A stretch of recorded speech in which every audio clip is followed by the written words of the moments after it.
Nak dapatkan duit cash, kita tahu nak jual emas ataupun pajak emas. Nak tahu apa perbezaan kita jual emas dengan pajak emas? Pastikan tengok video ini sampai habis.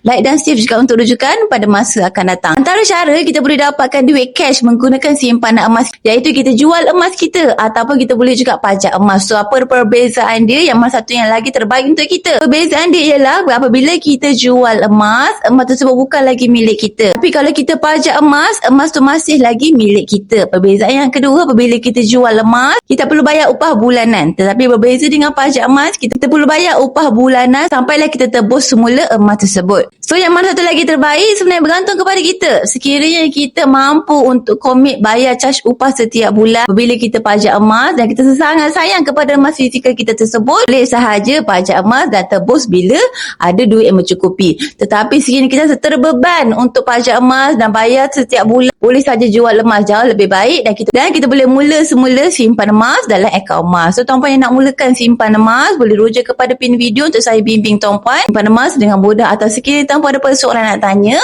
boleh kontak saya dekat nombor ini untuk saya bantu tuan-puan daftar akaun emas dengan lagi mudah.